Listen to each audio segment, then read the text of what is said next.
Donc, bonjour à tous, je m'appelle Geoffrey. Je vais vous parler de Docker aujourd'hui. Et notamment, en fait, moi, mon but aujourd'hui, ça va de vous montrer pas forcément comment ça marche Docker dans les internals, on va dire, mais plutôt qu'est-ce que vous pouvez en faire en tant que développeur dans un contexte de développement. On va pas trop parler de la prod, parce que c'est un sujet complètement... il faudrait une conf complète, d'ailleurs, il y en a une en juin.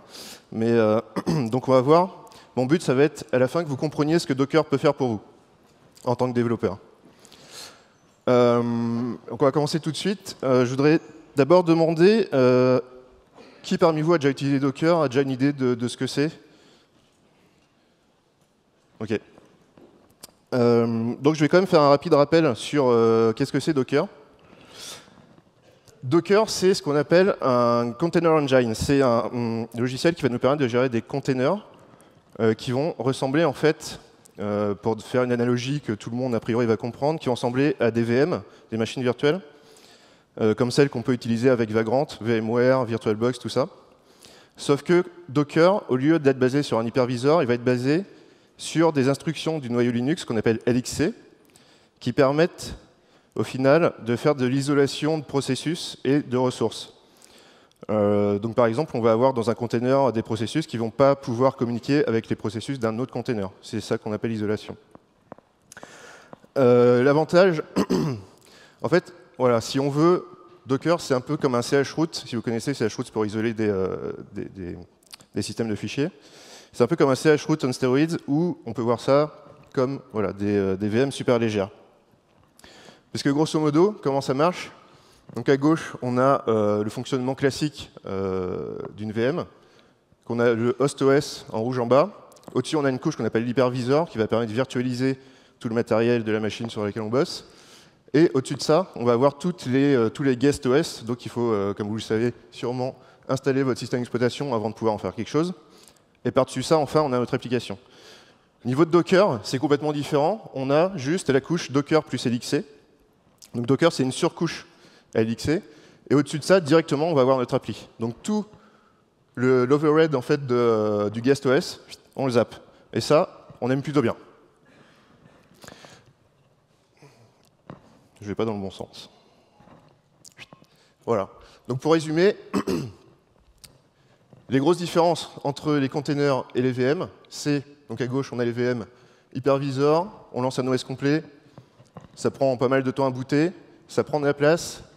Alors que les containers, donc voilà, c'est basé sur des technos, pour l'instant c'est Linux only, ça utilise LXC, ils sont en train d'ajouter le support pour les autres OS, BSD, macOS, Solaris, tout ce que vous voulez, ça va venir. On utilise toujours le noyau de l'hôte, okay. Donc ça veut dire notamment que quand on a un noyau Linux, on peut avoir que des containers sous Linux, on ne peut pas avoir un container sous Windows par exemple, ou sous OS X ou sous BSD, c'est pas possible pour l'instant. Un container, ça boot quasi instantanément, ça boot en quelques secondes, ça dépend ce qu'il y a dedans évidemment, et c'est facile en fait à passer à son voisin parce que c'est assez léger, c'est de l'ordre de la centaine de mégas par exemple. On va rentrer tout de suite dans le vif du sujet, on va installer Docker, c'est très simple. Docker met à disposition un repository apt, donc voilà, il suffit d'ajouter dans les sources, faire un apt-get update, on installe un package qui s'appelle lxc-docker, et c'est parti. À partir de là, la première chose qu'on va vouloir faire, ça va être créer un container pour jouer un peu avec Docker, voir comment ça se passe.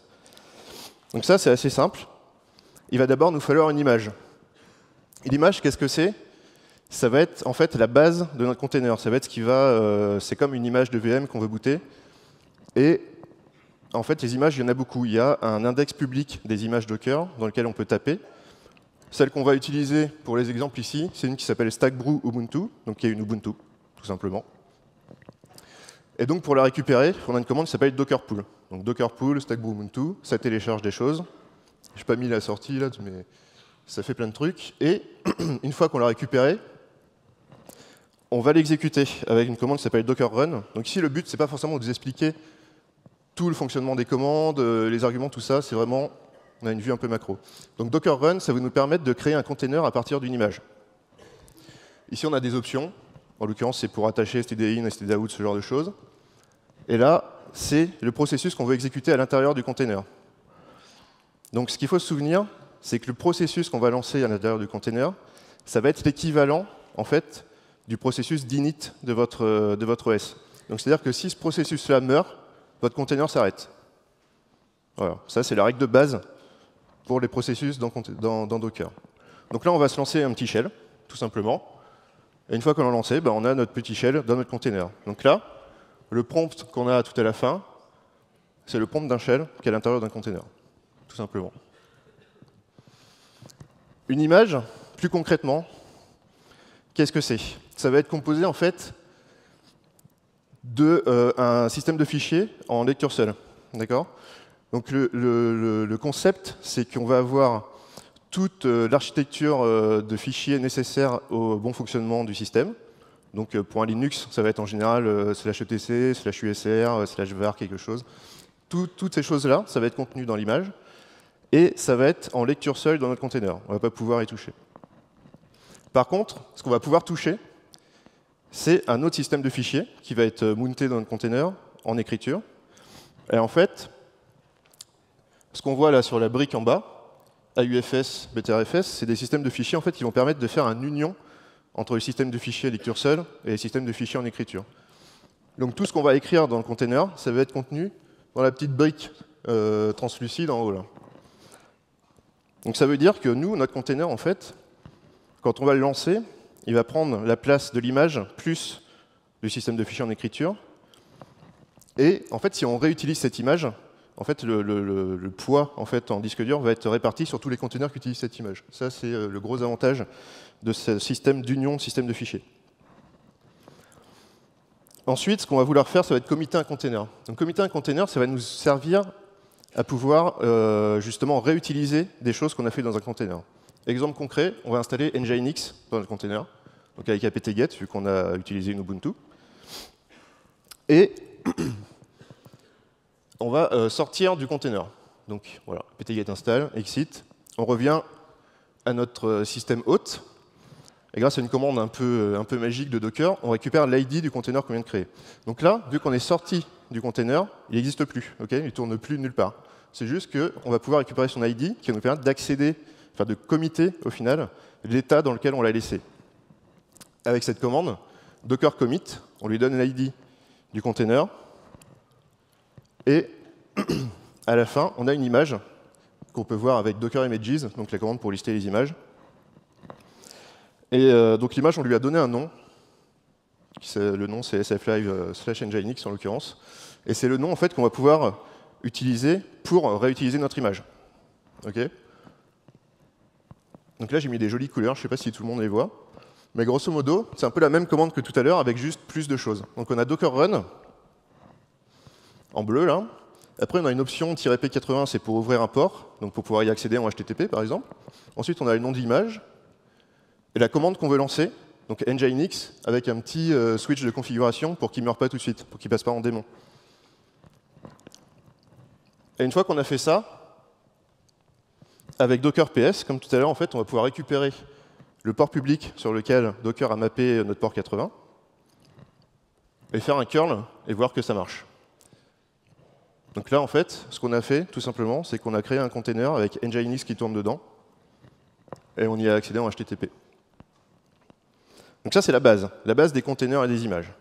À partir de ça, on va pouvoir faire un tas de trucs super intéressants, et notamment utiliser des Dockerfiles. Donc les Dockerfiles, c'est le mécanisme que Docker met à notre disposition pour pouvoir construire facilement des containers complexes, entre guillemets, et réutilisables. Comment ça marche? C'est très simple. Un Dockerfile, c'est une suite d'instructions.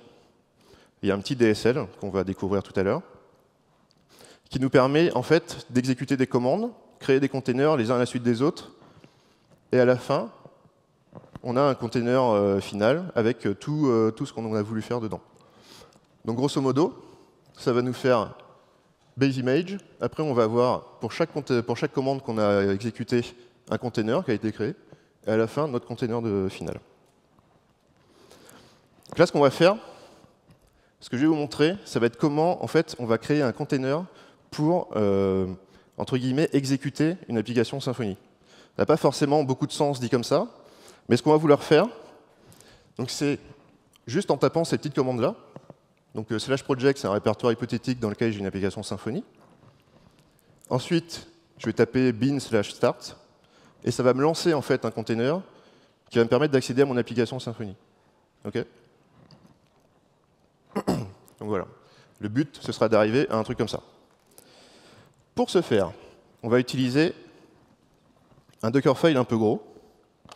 Et comme il est un peu gros, du coup, je l'ai segmenté en pas mal de slides.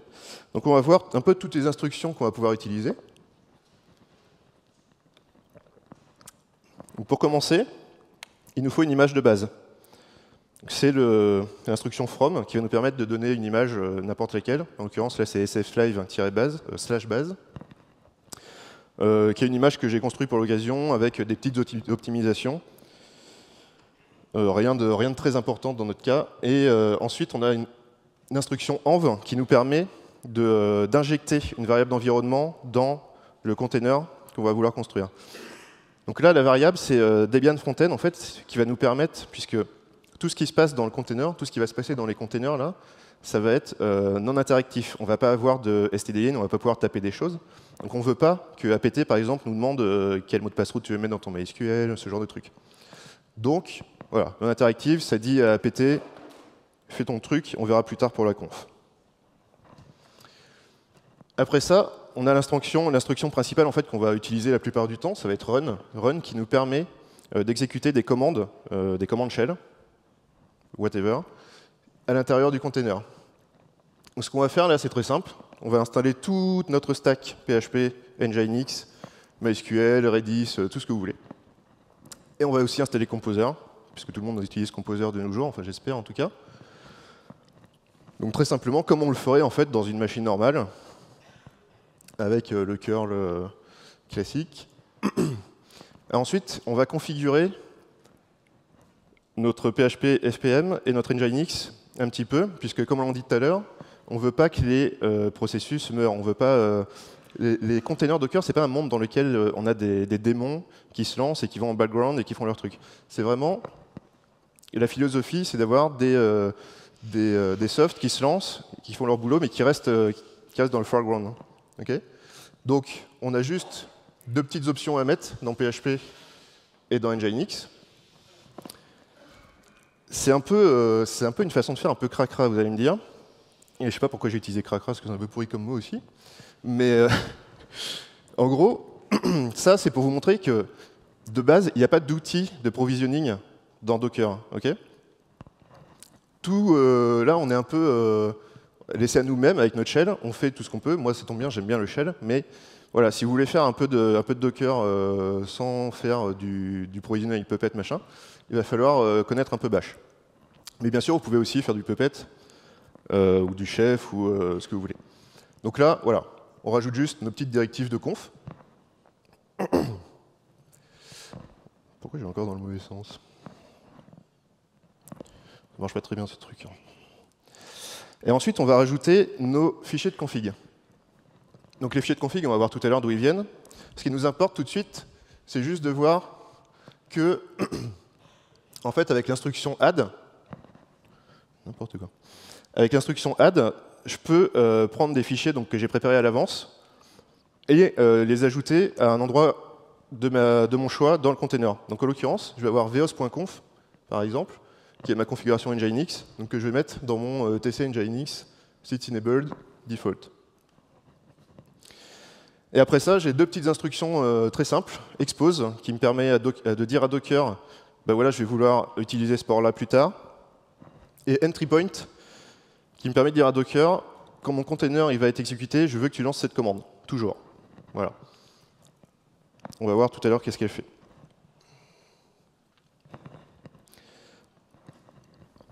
Un Dockerfile, c'est pas juste... Enfin, si, un Dockerfile, c'est juste un fichier, mais on n'est pas obligé d'avoir juste un Dockerfile. On peut avoir toute une arborescence de fichiers qu'on veut pouvoir ajouter dans le container automatiquement.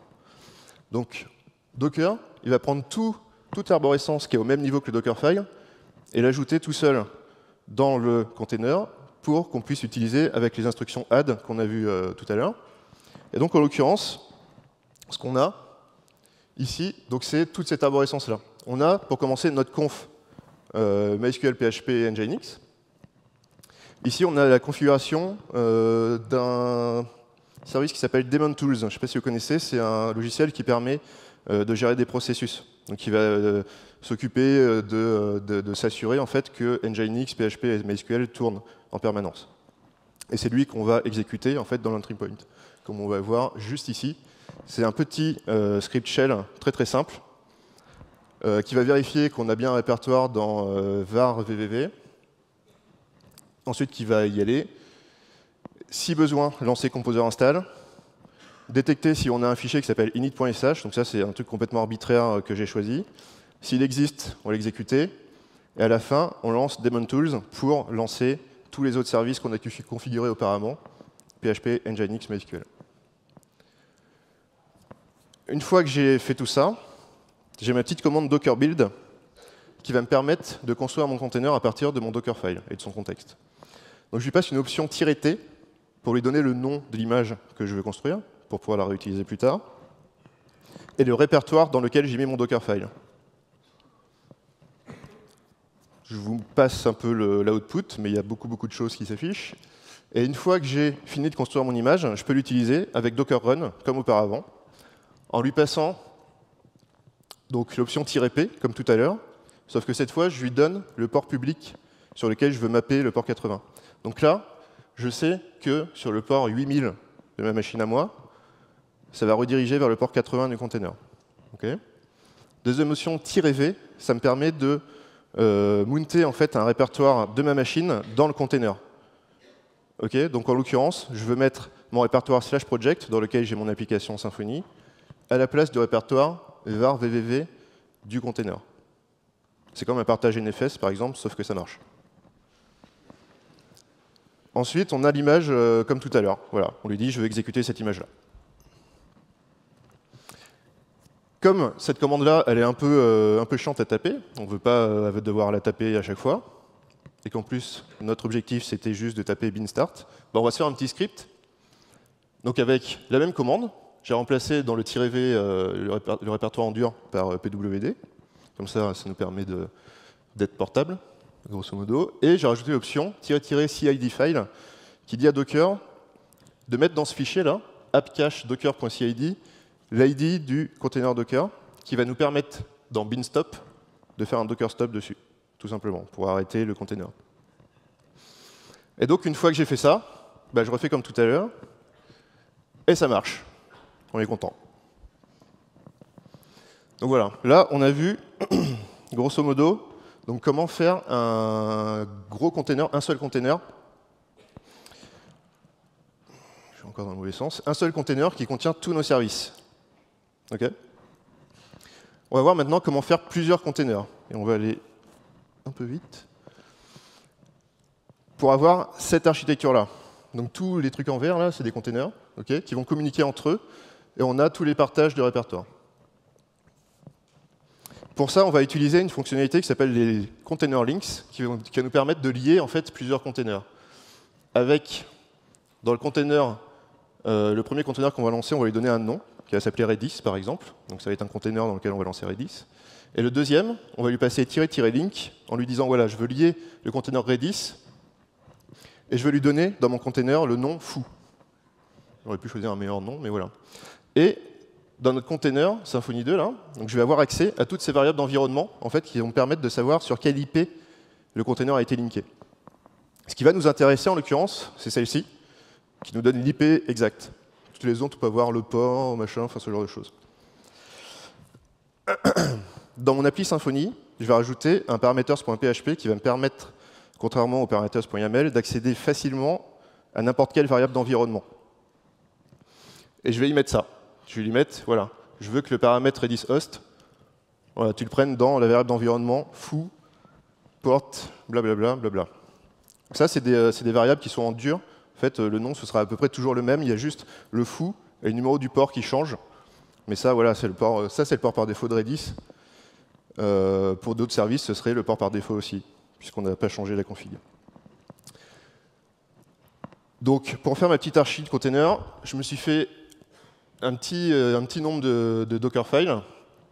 Donc, j'ai fait une image de base, une image pour contenir les données.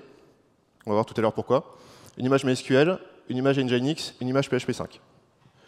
Donc, c'est des images assez simples. L'image data, elle va nous servir juste, comme je disais, à stocker les données. Donc, on va lui dire, nous, on a juste un volume, /var, /lib, /mysql. Ça va être juste, en fait, un partage qu'on va vouloir partager entre plusieurs containers, enfin, qu'on va pouvoir partager.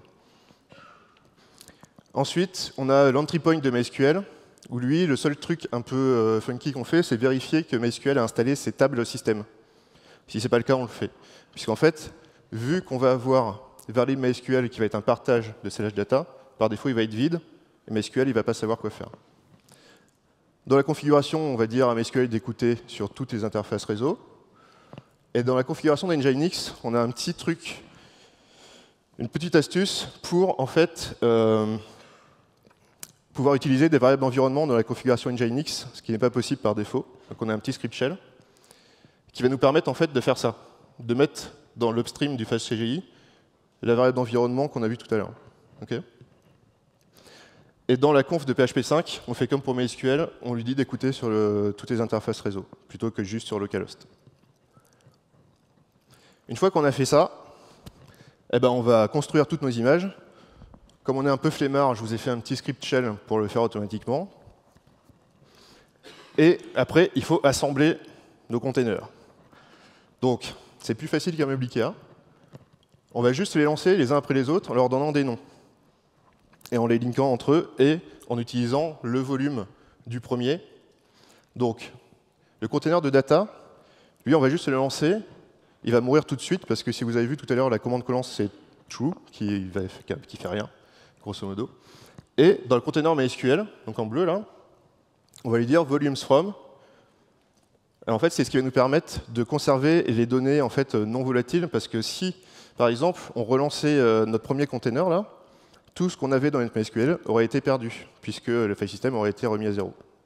Donc ça, c'est ce qui nous permet, entre différents runs d'un même container, de garder des données persistantes. Et ensuite, bah, comme tout à l'heure, on a les links. Je vous ai mis des petites flèches, comme ça c'est plus simple. On link les containers entre eux, tout simplement. Et ça marche, par magie. On s'en doutait pas du tout. Donc voilà, ça c'est la base de Docker. Je ne sais pas trop quelle heure il est. Est-ce qu'on est bon là? Mais on peut faire beaucoup, beaucoup plus. Et on n'a pas tout vu. Par exemple, pour l'orchestration, là, linker des containers entre eux, c'est un peu chiant à faire à la main. Du coup, il y a pas mal d'outils qui existent, notamment il y a Godi, qui est un super outil. Il y a les gens qui font ça, c'est Marmelab, ils sont par là si vous voulez les embêter. Et donc c'est pas mal. Ça permet, avec un petit fichier de configuration YAML, de dire voilà, moi je veux avoir tel container, les brancher comme ça. Et il y a plein de fonctionnalités, notamment la Docker Remote API qui permet, en fait, bah, comme son nom l'indique, hein, c'est une API Docker qui permet de faire un peu tout ce qu'on veut. C'est sympa. Je vais passer le récap, ça vous pourrez le lire, c'est un petit récapitulatif des notions qu'on a abordées, c'est plus pour les gens qui liront les slides sans être là. Et bah, du coup, je pense qu'on va pouvoir passer aux questions tout de suite, si jamais vous en avez. Voilà, vous pourrez trouver...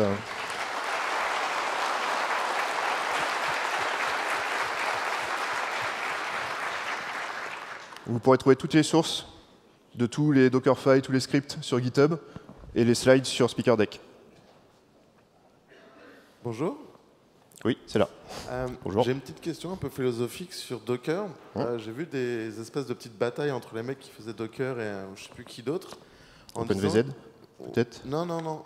En gros, toi, ce que tu fais, c'est que tu lances vraiment qu'un process, si j'ai bien compris. Tu lances par exemple juste Nginx. Ouais. Du coup, tu vires toute la partie initialisation d'Ubuntu. Donc par exemple, tu n'as pas syslog et compagnie. Et il y a des mecs qui disent oui, il faut quand même laisser Ubuntu vraiment démarrer et ensuite démarrer Nginx. Parce que par exemple, sinon, tu n'as pas syslog, tu n'as pas logrotate, tu n'as pas tout le tooling qui est autour, tu n'as pas vraiment la base. Qu'est-ce que tu penses en fait de ce truc-là? Ben ça, en fait, ça dépend beaucoup de l'utilisation que tu as de Docker. Moi, pour ce que j'en fais, moi, j'ai pas besoin d'avoir un vrai init, ce genre de choses. Je fais des containers qui sont self-sufficient, donc qui contiennent toute une appli avec toute la stack dedans. C'est pas forcément la meilleure chose à faire, mais encore une fois, ça dépend de ton archi. Et le vrai problème, en fait, de l'init, c'est pour les gens un peu puristes, je pense que je vois à quel truc tu fais référence, c'est que l'init en fait d'un système, il est censé s'occuper des process qui meurent, forwarder les signaux, ce genre de choses. Franchement, je pense pas qu'il y ait une réponse là universelle, tu vois. Ça dépend vraiment, si tu fais tes containers en prod avec plusieurs services, ouais, ça peut être bien d'avoir un vrai init. Si tu fais des containers monoservices, je suis pas convaincu d'utilité pour le coup. Voilà. Donc je sais pas si ça répond à ta question, mais je pense qu'il n'y a pas vraiment de réponse du coup.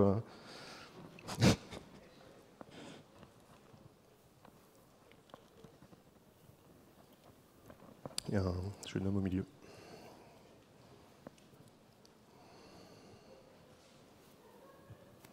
Bonjour. Bonjour.